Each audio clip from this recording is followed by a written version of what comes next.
just switch to somebody who has been incarcerated in a way for almost 4 years now, for also, at least metaphorically, uttering unlawful oaths on our behalf, Julian Assange. You've written almost optimistically in the past few days that this might be the end of the road. The findings by the UN, the special panel. Are you really confident that that could be the end of the road? No, not too confident, Stuart. But I think it is the beginning of the beginning. This judgment, this decision by the United Nations Working Group on arbitrary detention is very, very significant. They've only made 5 decisions in the years they've been going. They've been going almost 20 years, and all of them have been highly significant.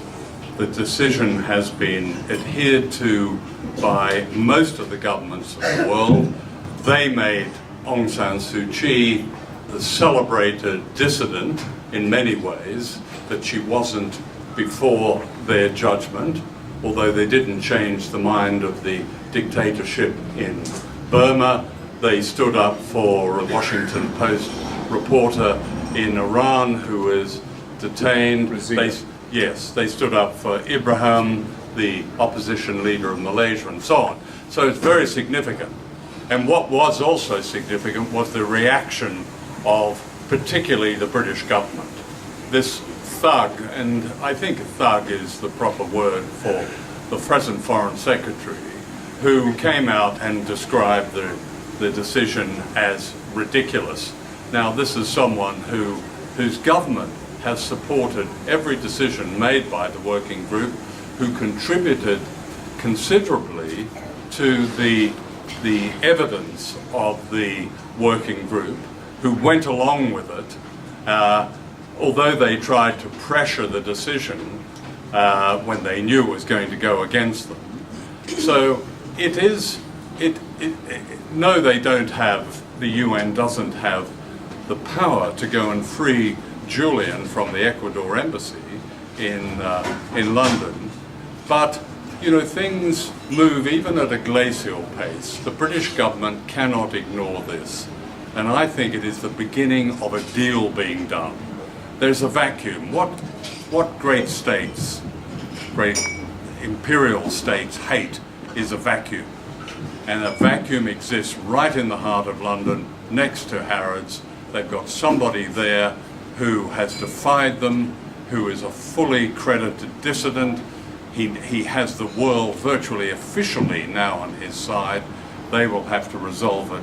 I think there'll be a deal that in the middle of the night, maybe, this is a guess, in the middle of the night, Julian will be given free passage out of the UK to Ecuador. I hope that'll happen. A lot of the correspondence, even in social media, seems to still want to imply that the issue is about potential sexual assault charges, whereas you've actually written several times that the issue about Julian Assange concerns a Pentagon-dominated Washington. Well, there are no charges, Stuart. There have never been any charges. There have never been any specific allegations. The whole thing is a grotesque farce. One of the women involved has said that the police tried to railroad her. That's the word she used, that they fabricated the evidence.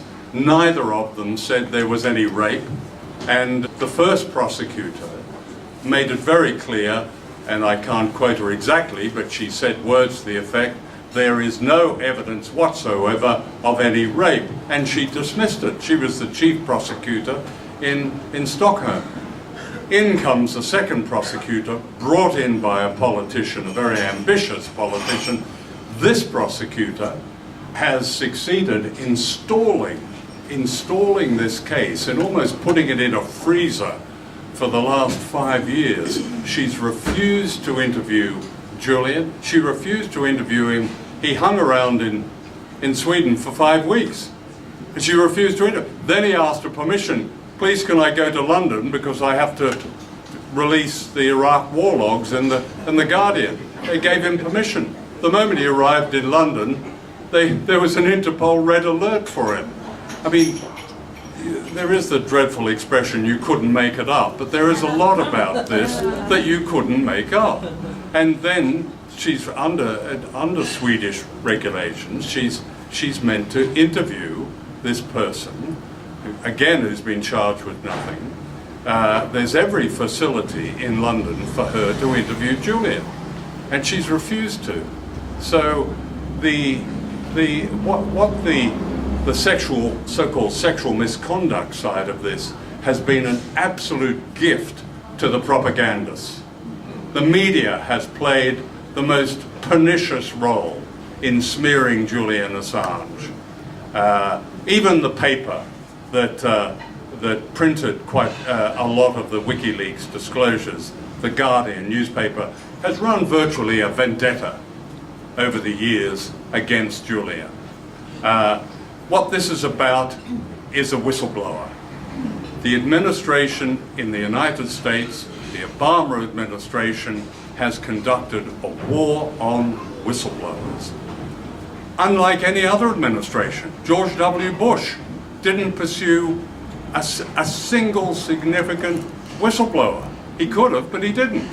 Obama, right at the beginning, said, as a professor of constitutional law, I stand by whistleblowers, and then proceeded to prosecute more whistleblowers than any president in the history of the United States.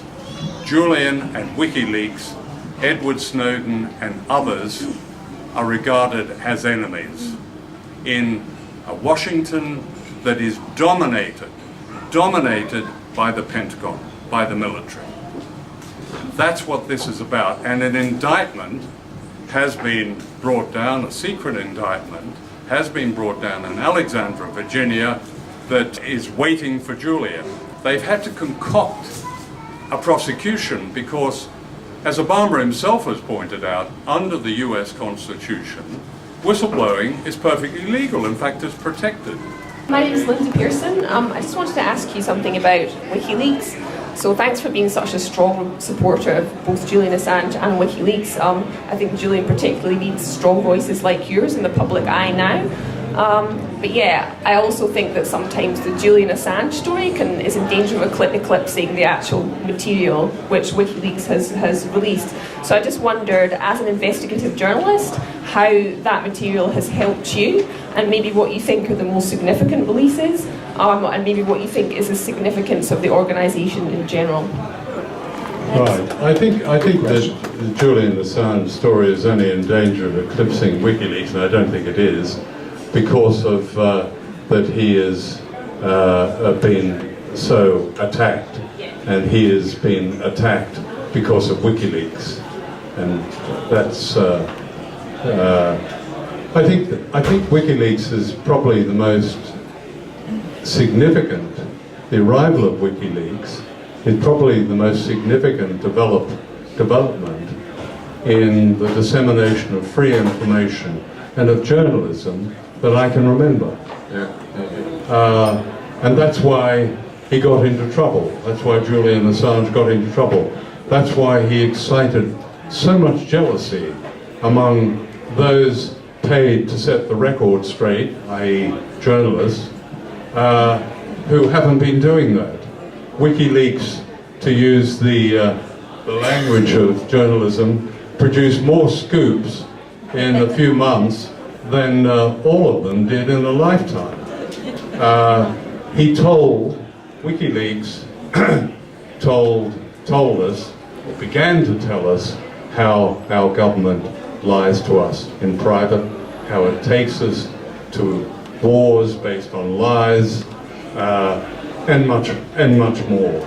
I mean, I think what's interesting, if you look at the whole landscape of WikiLeaks' disclosures, and the genius of WikiLeaks is the way they've targeted each country. So, in Northern Ireland, for example, there have been some extraordinary revelations of what has happened in recent years in that country. Over Iraq, WikiLeaks disclosed that the US government, in fact the West, had begun to its campaign to get rid of Assad well before the so-called Arab Spring. So I suppose I can't really pay greater tribute to an organization. I'd like to pay tribute at the same time to Chelsea Manning. Chelsea Manning is serving 35 years for being an incredibly courageous truth teller.